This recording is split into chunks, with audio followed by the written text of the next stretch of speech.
आप सभी को अहोई अष्टमी शुभ हो। अहोई अष्टमी की आप सभी को बहुत बहुत शुभकामनाएं। माता रानी आपकी समस्त इच्छा पूरी करे, आपकी संतान को दीर्घायु, बुद्धिमान, स्वास्थ्य प्रदान करे और जो भी आपकी इच्छा हो वो सब पूर्ण हो। बोलो अहोई अष्टमी की जय। हमने सुबह उठ करके स्नान किया और नहाने धोने के बाद आज थर्सडे है इसलिए पीले कपड़े पहने हैं। थर्सडे को मुझे पीला कपड़ा पहनना पसंद है और मैं वैसे भी कोशिश करती हूँ कि डे वाइज कपड़े पहने जाएं। जैसे वेडनेसडे में ग्रीन, थर्सडे में येलो और फ्राइडे में रेड, सैटरडे में ब्लैक और ब्लू और संडे में फिर रेड, मंडे में पिंक, फिरोजी या रेड कलर और ट्यूसडे में रेड या ऑरेंज कलर। ये ऐसे मैं करके ट्राई करती हूँ, अगर संभव होता है तो। अब देखिए हम तैयार हो गए हैं और आकर के अपनी पूजा रूम में आ गए हैं। पूजा में हमने श्री कृष्ण जी को स्नान कराया है। श्री कृष्ण जी को भी मैंने येलो कपड़े ही पहनाए हैं। येलो कपड़े, इनको भी मैं दिन के हिसाब से ही कपड़े पहनाती हूँ। जैसे दिन होता है उसी के अनुसार। कल जैसे बुधवार था तो देखो ग्रीन मैंने पहनाया हुआ है, ग्रीन ही निकाला है। इनका भी पहना हुआ था।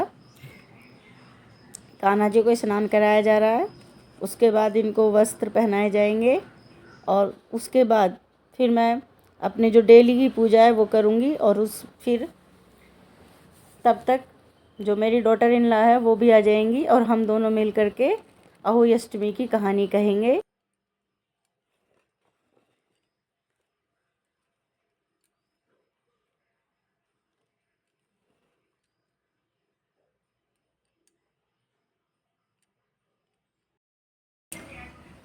एक साहूकार था, ये जिसके 7 बेटे थे, 7 बहुएं थीं और एक बेटी थी। दीपावली से पहले कार्तिक बंदी अष्टमी को बहुएं अपनी इकलौती ननद के साथ जंगल खादान में मिट्टी खोद रही थी। मिट्टी खोदते समय सेई की माँ थी। मिट्टी खोदते समय ननद के हाथ से सेई का बच्चा मर गया और साहू माता बोली कि तूने मेरा बच्चा मारा है, मैं तेरी कोख बांधूंगी। तो सभी भाभीियों ने, ननद ने कहा कि मेरे बदले कोई अपनी कोख बंधवा लो, तो सभी भाभीियों ने मना कर दिया। लेकिन छोटी वाली बोली कि सासू जी नाराज़ होंगे अगर मैंने कोख ना बंधवाई, तो उसने अपनी कोख बंधवा ली। इसके बाद जो लड़का होता 7 दिन बाद मर जाता। एक दिन उसने पंडित को बुलाकर पूछा कि मेरी संतान 7वें दिन क्यों मर जाती है। तो पंडित जी ने सारी बात बताई और कहा तुम गाय की पूजा करो। गाय जो है वो साऊ माता की भायली है, तो वही तुम्हारी कोख छोड़े तब तेरा बच्चा जिएगा। इसके बाद बहू प्रातःकाल उठकर चुपचाप सुरही गाय के नीचे सफाई कर जाती। गौ माता बोली देखो रोज मेरी कौन सेवा कर रहा है, आज देखूंगी। सो गौ माता खूब सुबह उठी और देखती क्या साहूकार के बेटे बहू उनके नीचे सफाई आदि कर रहे थे। गौ माता बोली मैं तेरी सेवा से प्रसन्न हूँ, इच्छा अनुसार जो चाहे मांग ले। तब साहूकार की बहू बोली कि साहू माता तुम्हारी भाईली और उसने मेरी कोख बांध रखी है, सो मेरी कोख खुलवा दो। गौ माता ने कहा अच्छा। अब तो मैं गौ माता समुद्र पार अपनी भाईली के पास उसको लेकर चल दी। रास्ते में कड़ी धूप थी, सो वे एक पेड़ के नीचे बैठ गई। थोड़ी देर में एक सांप आया, उसी पेड़ पर गरुड़ पंखनी पक्षी का बच्चा था। सांप उसको डसने लगा। बहू ने सांप को मार दिया और उसके बच्चे को छुपा दिया। थोड़ी देर में गरुड़ पंखनी आई, वहाँ खून पड़ा देखा। उसने सोचा कि इस बहू ने मेरे बच्चों को मार दिया है, तो वो बोली मैंने तेरे बच्चों को नहीं मारा बल्कि सांप से तेरे बच्चों को बचाया है। यह सुनकर गरुड़ पंखनी प्रसन्न हुई और बोली बोल तू क्या मांगती है। बोली मुझे 7 समुद्र पाल साहू माता रहती हैं तो उसके पास पहुंचा दे। तब गरुड़ पंखनी ने दोनों को अपनी पीठ पर बैठाकर साहू माता के पास पहुंचा दिया। साहू माता उन्हें देखकर बोली बहन आप बहुत दिनों में आई है। फिर कहने लगी बहन मेरे सिर में जुएं पड़ गए हैं। तू सूर्य के कहने पर साहूकार की बहू ने सलाई से उसकी जुएं निकाल दी। इस प्रकार साहू माता प्रसन्न हुई। तूने मेरे सिर में बहुत सलाई डाली, इसलिए तेरे 7 बेटे और बहुएं होंगी। अब बोली मेरे तो एक भी बेटा नहीं है, 7 बेटे कहाँ से होंगे। शाम माता बोली वचन दिया है, वचन से फिर तो धोबी के कोंट की कंकरी बन जाऊं। तब साहूकार की बोली मेरी कोख तो तुम्हारे पास ही बंद पड़ी है माता। तो साहू माता बोली तूने तो मुझे ठग लिया मेरी सेवा करके। और मैं तेरी कोख खोलती तो नहीं, परंतु अब सेवा भाव से खोलनी पड़ेगी। जा, तुझे 7 बेटे और 7 बहुएं मिलेंगी, तू जाकर उजमन कर, 7 अहोई बना, 7 कढ़ाई कर।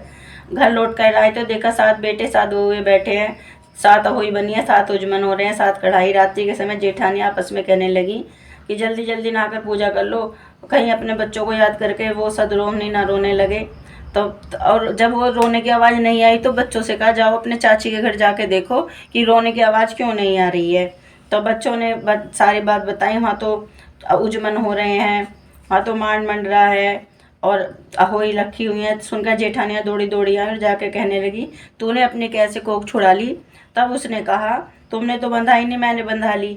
लेकिन जो किसी का परोपकार करता है और उसके साथ कुछ बुरा होता है तो भगवान जरूर उसकी मदद करते हैं। इसलिए शाहू माता ने कृपा करके मेरी कोख खोल दी है। शाहू माता ने जिस प्रकार उस साहूकार की बहू की कोख खोली उस प्रकार हमारी खोलियो। कहने सुनने वालों की सब परिवार की कोख खोलियो, सबके संतान की रक्षा करियो, दीर्घायु की बुद्धिमान बलशाली संतान सबको माता प्रदान करो। और अब जो कुछ भूल हो गई हो, कोई अपराध हो गया हो, कोई गलती हो गई हो, माता क्षमा प्रदान करना। गणेश जी गणेश जी अपने भक्तों की परीक्षा लेने के लिए एक कुलिया में जरा सा दूध लिए घूम रहे थे, थोड़ा थोड़ा सा, और सबसे कह रहे थे कोई मेरी खीर बना दो दूध की, कोई खीर दूध की बना दो। सब जगह घुमाए, किसी ने नहीं बनाई। एक बुढ़िया बोली अरे छोटे से बच्चे का क्या बहकाना, चलो मैं बना देती हूँ। तो उन्होंने जो है कहा कि दूध पलटना शुरू कर दिया चूल्हा चला के, और कुलिया का दूध समाप्ति ना हुआ और सारे बर्तन भर गए। गणेश जी से बोली अब क्या करूं प्रभु। गणेश जी बोले कि जाके गांव से बर्तन मांग लो। बड़े बड़े बर्तन लेने पहुंच गई, बर्तन ले आई, सारे गांव के बर्तन भर गए, दूध ही समाप्त ना हुआ। फिर उसने कहा क्या करूं, चावल मांग लाई, चावल जो खीर बना ले। खीर बना ली तो थोड़ी जो बुढ़िया की बहू थी उसको भूख लगाई, उसने देखा खीर बड़ी स्वादिष्ट बनी है, उसने गणेश जी का छींटा लगाकर खीर खा ली।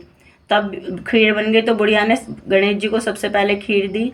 वो बोले माँ मैंने तो भोग लगा लिया। जो कब, जो जब तेरी बहू ने खाया था तो मैंने भोग पहले ही लगा लिया। अब क्या करूँ, जो अब तुम इसे सारे गाँव में बांट दो। सारे गाँव में बांट दी, सब ने खीर पेट भर कर खाई, बड़ी स्वादिष्ट खीर बनी। जिसने खाई उसका स्वास्थ्य सही हो गया, दीर्घायु हो गए, धनवान हो गए।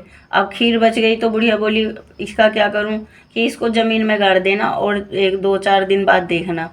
जब गणेश जी चले गए अब बुढ़िया ने वो खीर गड़ा दिया। कुछ दिन बाद उस खीर को देखा खोल के तो वहाँ पे धन दौलत के अंबार लग गए और उसके घर में सुख शांति आ गई, पौत्र प्राप्ति आ गई। भगवान मोक्ष, जैसे गणेश जी ने सब कुछ उस बुढ़िया को प्रदान करा वैसे ही सबको करे। कथा सुनने कहने वालों का सबका भला करे। बोल गणपति भगवान की जय, अहोई माता की जय, अहोई अष्टमी माता की जय, अष्टमी माता की जय, बोल साचे दरबार की जय।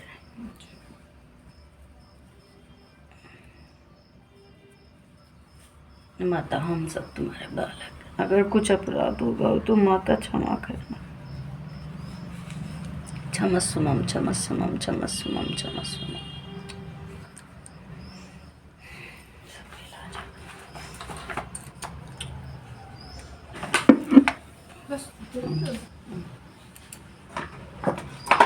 ये ना ले, दूध ना ले, आज ले ली।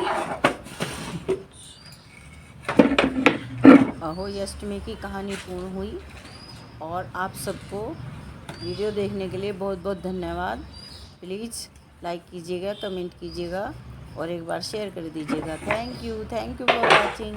आपका मोटिवेशन मुझे मिलता रहे, आपका सपोर्ट मिलता रहे।